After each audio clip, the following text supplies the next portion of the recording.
Ya, Assalamualaikum semua. So our seventh lecture now, we will be covering the joints of upper limb, okay, shoulder, elbow, and wrist joint. Yeah. So for the first joint, shoulder joint, or nama lain dia glenohumeral joint, okay. The type of joint ni synovial ball and socket joint, ya. Dia apa nama mobile joint kan. So you dah cover dalam tutorial class yang bagi kan, type of joint. Okay, so ball and socket joint is a glenohumeral joint, multi-axial, and it is between the head of humerus and glenoid cavity of scapula. Okay, the unique features of glenoid cavity of scapula ni, dia kan very shallow apa nama structure kan, yang mana nak accommodate this big head of humerus ni. So dia ada glenoid labrum. Okay, glenoid labrum ni is a fibrocartilage collar yang berfungsi untuk deepen the cavity. Nanti kita akan tengok picture and I'll further explain lah. Before that, I hope you have an idea about joint ya. Sama je upper limb, lower limb joint. It consists of ni dekat bone, dia punya articulation part tu di-line by articular cartilage. Okay. In between articular cartilage ni ada synovial fluid in synovial cavity. Okay.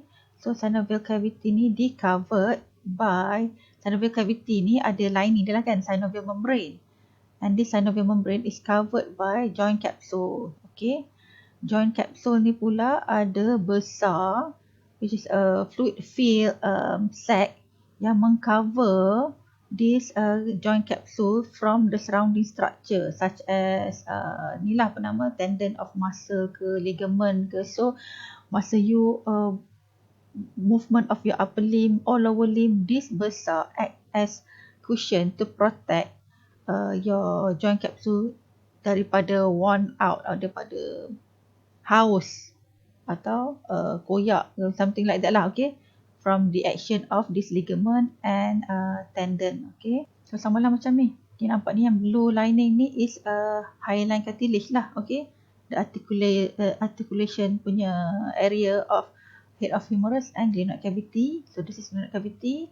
This is joint cavity yang filled with synovial fluid covered by synovial membrane. Synovial membrane covered by joint capsule. Okay, joint capsule. Okay, you nampak ni keratan rentas of your shoulder. Okay, this is apa, supraspinatus. Kan, tendon dia attached to apa, greater tubercle kan. Ni deltoid pun attachment to your acromion. Deltoid ada 3 attachment apa kan, origin dia. Okay, you ingat balik tak apa, lateral clavicle, acromion and spine of scapula. Okay, recap balik ya. Itu je lah. And then here ni subacromial besar, cushion ni lah. Okay, yang nak protect this friction from the surrounding tendon ni, deltoid tendon dengan apa, supraspinatus and all the ni lah structure in the joint ni. Okay, okay, I hope my gambar ni tak ada dah. Okay, so now joint capsule. Joint capsule ni lah, joint capsule of the shoulder. Okay, dia surround the joint medially to the margin of glenoid fossa. Ni glenoid fossa, so dia medially dekat margin of glenoid fossa. It encloses the origin of long head of bicep. Long head bicep origin dekat mana? Ni supraglenoid tubercle kan. Infraglenoid tubercle is the origin for long head of tricep. Supraglenoid origin of long head of bicep. Okay, so daripada sini margin of glenoid cavity, enclose origin of long head of bicep, sampailah ke anatomical neck of humerus sini. Okay, anatomical neck of humerus. And then here you nampak tak sini, ke inferior part ni ada axillary recess ni atau axillary pouch. Dia membentuk pouch lah. Okay, menggeleber ni because dia okey ni loose membrane in adduction to accommodate abduction of arm. Maksudnya nampak boleh tak muka I? Okey, kan bila you adduct dia geleber tu lah. Okey, dia jadi pouch.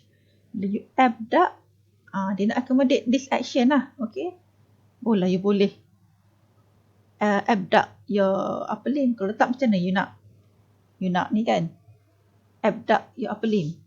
Okay, then tutup balik muka. Synovial membrane. Synovial membrane here, yang blue lining ni, okay.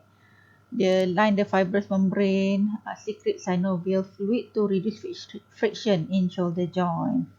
Faham je kan?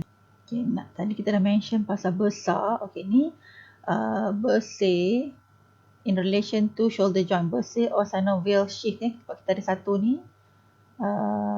Tendon of bicep ni covered by synovial sheath. Okay.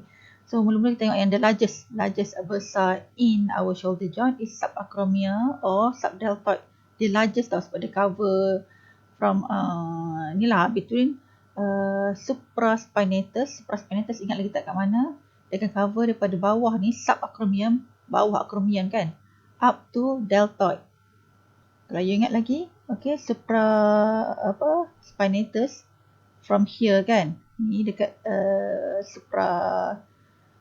spinous fossa ni is where your supraspinatal muscle is kan. Dia akan lalu, tendon dia lalu under acromion and then attached to greater tubercle. Okay, yang ni lah. Okay, supraspinatus attached to greater tubercle. So dia ada subacromial besar or deltoid besar, dia akan cover sebab dia sampai ke deltoid ni tau. Besarnya besar ni, okay, dia cover the structure. Okay. Mana tadi? Dia between supraspinatus and coracoacromial arch. It reduce friction between deltoid and promote free motion of rotator cuff tendon. Boleh faham kan? Yang ni I nak tunjuk ni. Yang coracoacromial arch, acromion, coracoacromial ligament and coracoid. Okay, these three structure membentuk coracoacromial arch. Okay, so underneath acromion ada subacromial besar yang reduce friction beneath deltoid ni kan, and promote free motion of rotator cuff tendon tadi, including supraspinatus tadi lah kan, tendon dia. Okay, and then number 2 is subscapular besar. If you remember here, this is anterior part of your scapula kan. Ada subscapularis muscle. Dia akan subscapularis attach to your lesser tubercle, betul tak? So, this besar akan reduce wear and tear on subscapularis tendon during movement of shoulder joint. Gitulah, sama je lah. Yeah. Tendon attached to lesser tubercle, so ada subscapular besar ni untuk cushion in between the movement of masa movement of shoulder joint. Okay, the cushion the tendon. And then ni number 3, synovial sheath of bicep tendon. This is bicep tendon. Dia di cover. Dia bukannya in the synovial membrane tau. Dia di covered by synovial sheath lah. Okay, sebab nak sama juga during motion of your upper limb, your bicep ni flex kan, flex your elbow. So masa dia bergerak ni during flexion, so tendon ni duk gerak je ke atas bawah. So this covering, the synovial sheath covering ni, dia akan protect the tendon lah from wear and tear. Sama macam synovial sheath of your extensor and flexor ni kan, tendon of your arm. Kita belajar previous lecture. So synovial sheath ni sama juga lah untuk mengcover the tendon. And then apa lagi? And then the fourth one, sometimes noted, sometimes tak noted tau yang the fourth besar ni. Tapi adalah dalam literature. Infraspinatus besar, dia communicate with the joint from behind. Sama juga dia Di belakang yang posterior punya muscle of rotator cuff muscle is infraspinatus dengan teres minor kan. So dia protect that muscle, that tendon. Okay, so for shoulder joint kita dah cover dia punya joint capsule. Okay, fibrous capsule, outer layer, inner dia synovial membrane. Okay, dengan structure besar yang protect this structure from wear and tear during motion of your upper limb. And then the shoulder joint ni juga dia punya supporting mechanism dia juga involve ligament of shoulder joint. Okay, so ada 5 ligament of shoulder joint ya. Yang first one is glenohumeral ligament. Glenohumeral ligament dekat dia support anterior part of your shoulder joint. Okay, sebab you tengok kedudukan dia pun anteriorly dia ada superior, middle and inferior glenohumeral ligament to avoid translation atau anterior translation of your head of humerus. Okay, so kita nak cakap protect from anterior dislocation of your humerus lah. Okay, and here transverse humeral ligament dia attach intertubercle attachment. Dia ada from lesser and greater, so dia ligament ni attach intertubercle. Yalah, kat sini lah cover the tendon sheath of tendon of long head of bicep. Okay, satu lagi ni, the third one is coracohumeral ligament. Coracohumeral ligament by the name itself, from coracoid, base of coracoid ni coracoid. Okay, base dia tak nampak belakang From base of coracoid process to humerus.